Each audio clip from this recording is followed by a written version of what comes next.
बिस्मिल्लाहिर्रहमानिर्रहीम। अस्सलामु अलैकुम। ये वाक़या है एक ऐसी बेटी का जिसने पहली सांस ही आजमाइश के बोझ तले ली। वो दुनिया में आई तो बाप ने मुंह मोड़ लिया। अपनी नन्ही आंखों से उसने कभी बाप का साया ना देखा। अभी गोद में खेलने के काबिल भी ना थी कि बाप ने दूसरी शादी कर ली और माँ को बेयार मददगार छोड़ दिया। गुर्बत का अंधेरा हर तरफ छा गया।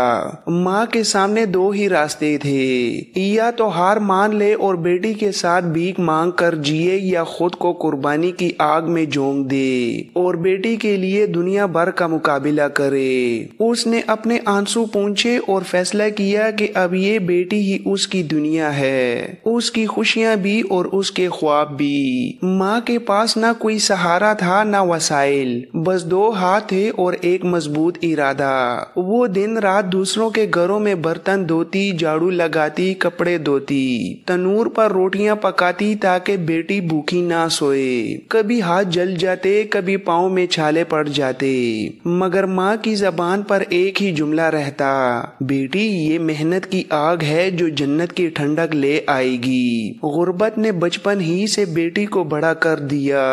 दूसरे बच्चे खिलौनों से खेलते, वो अपनी माँ के साथ पानी भरने के लिए लाइन में लगती, छोटे छोटे हाथों से बर्तन रगड़ती और माँ को काम में सहारा देती। मोहल्ले के कुछ लोग तरस खा कर चीजें दे देते, कुछ ताने देते कि ये बेटी तुम्हें और मुसीबत में डाल देगी, मगर माँ कहती ये मेरा फख्र है, एक दिन सबको दिखाऊंगी कि बेटी क्या होती है। बेटी खामोश तबीयत की थी, मगर आंखों में एक गैर मामूली रोशनी थी। वो अपनी माँ की कुर्बानियों को एक लम्हे के लिए भी नहीं भूलती थी। जब कभी माँ रात को थक कर लेटती और आंखों में आंसू आते तो बेटी उसके पास आकर कहती, अम्मी आप फिक्र ना करें, एक दिन मैं आपको सबकी निगाहों में फख्र बना कर दिखाऊंगी। यही ख्वाब उसके दिल की धड़कन बन गया। माँ चाहती थी कि बेटी पढ़े लिखे, खुद भले तनूर पर जले हाथों से रोटियां पकाए, मगर बेटी के हाथ में किताब और कलम हो। उसने जिल्लत के घूंट पी कर, कर्ज लेकर और दूसरों के दरवाजे पर दस्तक देकर बेटी को स्कूल भेजा।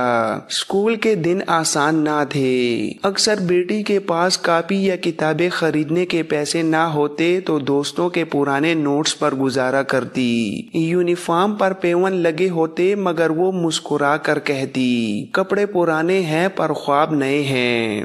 वक्त गुजरता गया। बेटी स्कूल से कॉलेज और फिर यूनिवर्सिटी तक पहुंची, मगर यूनिवर्सिटी के दिन सबसे ज्यादा मुश्किल थे। कभी जेब में फीस के पैसे नहीं होते, कभी जूते फट जाते, कभी दोस्तों के मजाक सहने पड़ते। क्लास की लड़कियां फैशन करती, स्टाइल दिखाती और उसका हिजाब देखकर कहती, इतने बड़े ख्वाब और ये पर्दा, दुनिया कहाँ तक तुम्हें बर्दाश्त करेगी। मगर वो मुस्कुरा कर जवाब देती, मेरा रब मुझे देख रहा है, उसका हुक्म मेरा जेवर है, चाहे दुनिया छोड़ दे मैं हिजाब नहीं छोड़ूंगी। इम्तिहानात की रातें वो कई बार भूखी गुजारती, कभी मोमबत्ती की रोशनी में पड़ती, कभी दोस्तों से मांगे गए नोट्स पर इन्हिसार करती, लेकिन दिल में ये यकीन था कि मेहनत और सब्र जाया नहीं जाते। आखिरकार वो दिन आ गया जब बेटी ने डिग्री मुकम्मल कर ली। माँ के लिए ये लम्हा ख्वाब से कम ना था। उसने बेटी को गले लगाया और रोते हुए कहा, बेटी आज लगता है मेरी कुर्बानियों ने रंग दिखाया। डिग्री के बाद एक बड़ी कंपनी में नौकरी मिली। घर के गुर्बत भरे कमरे में जैसे बाहर आ गई। माँ ने सजदे में जाकर शुक्र अदा किया, मगर तकदीर ने यहाँ भी इम्तिहान रखा था। चंद महीने बाद बॉस ने बुलाकर कहा, तुम्हारी मेहनत और कारकर्दगी बेहतरीन है, लेकिन ये हिजाब हमारे क्लाइंट्स को पसंद नहीं आता। अगर तरक्की चाहती हो तो पर्दा छोड़ दो। ये जुमला बिजली बनकर गिरा। बेटी बेटी की आंखों के सामने माँ की कुर्बानियां, भूखे दिन, जलते हुए हाथ, जिल्लत के गुण सब घूम गए, लेकिन उसका दिल कांपने के बजाय मजबूत हुआ। उसने बॉस की आंखों में देखकर कहा, मेरी इज्जत और ईमान किसी नौकरी से बड़ा नहीं, ये नौकरी आपको मुबारक, मेरा हिजाब मुझे अजीज है। उसने इस्तीफा थमा दिया और दफ्तर से निकल गई। घर पहुंची तो आंखों में आंसू थे मगर दिल मुतमईन था। माँ ने बेटी को गले लगा कर कहा, बेटी नौकरी गई है, इज्जत नहीं। अल्लाह की रजा जब साथ हो तो फिक्र ना कर। मगर गुर्बत ने दोबारा दरवाजे पर दस्तक दी। फाके शुरू हुए। कई रातें ऐसे गुजरी जब माँ और बेटी एक दूसरे को देखते और चुपचाप रोते, फिर पानी पी कर सो जाते। बेटी ने हिम्मत ना हारी। उसने फैसला किया कि अब खुद कुछ करेगी। कर्ज लेकर एक छोटा सा बिजनेस शुरू किया। पुराने कपड़ों को नया बनाकर बेचने का काम शुरू किया, मगर नाकामी पर नाकामी मिली। नुकसान बढ़ता गया। कर्ज दहंदगान दरवाजे पर आकर ताने देते। रिश्तेदार बातें बनाते कि ये लड़की सिर्फ माँ को भटका रही है, कुछ नहीं कर सकती। लेकिन बेटी डटी रही। वो रातें जब माँ के चेहरे पर थकन के साए होते और बेटी दिल ही दिल में खून के आंसू रोती, वो लम्हे उसके ईमान को मजीद मजबूत करते गए। आहिस्ता आहिस्ता किस्मत ने करवट ली। लोगों को उसकी मेहनत पसंद आने लगी। वो कपड़े जो कभी कोई नहीं खरीदता था अब हाथों हाथ बिकने लगे। बिजनेस बढ़ा तो एक छोटा सा यूनिट खुल गया। कुछ सालों में वही यूनिट एक बड़ी फैक्ट्री में बदल गया।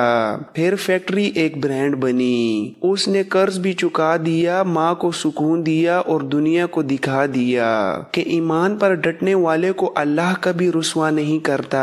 अब वो शहर की कामयाब बिजनेस वुमन बन गई। उसकी माँ के साथ शान शौकत से भरे घर में दाखिल होना लोगों के लिए हैरत का बाइस था। बरसों की मेहनत, सब्र और हिजाब की हिफाजत का नतीजा अब सबके सामने था। सालों बाद जब वो अपनी माँ का हाथ थाम कर अपने शानदार इमारत में दाखिल हुई तो दरवाजे पर खड़ा एक चौकीदार झुक कर सलाम करता है। माँ ने चौंक कर देखा। वही शख्स था, उस लड़की का बाप, जिसने बरसों पहले छोड़ दिया था। आज दूसरों के दरवाजे पर चौकीदारी करने पर मजबूर था। माँ की आंखों में आंसू आ गए। बेटी ने माँ का हाथ मजबूती से थाम कर कहा, अम्मी देखें, ये है अल्लाह का इंसाफ। आपने मुझे बर्तन धोकर बड़ा किया और आज मेरी सल्तनत में रानी की तरह दाखिल हो रही हैं। और वो शख्स जिसने हमें छोड़ दिया था आज हमारे दरवाजे पर खड़ा है। माँ के आंसू अब दुख के ना थे बल्कि सुकून और फख्र के थे। वो लम्हा इस बात का सबूत था कि अल्लाह उन लोगों को कभी जलील नहीं करता जो उसके हुक्म पर डट जाते हैं। ये वाकया सिर्फ एक बेटी का नहीं, हर उस बेटी का है जो गुर्बत में पलती है, जिसे दुनिया ठुकराती है, मगर जो अपने ईमान और हिजाब को अपना ताज समझती है और अपनी माँ की कुर्बानियों को कभी नहीं भूलती। ऐसे लोग अल्लाह के नजदीक सबसे ज्यादा अजीज होते हैं और दुनिया के सामने वो इज्जत की ऐसी कुर्सी पाते हैं जिस पर बैठने का ख्वाब बड़े बड़े अमीर लोग भी नहीं देख सकते।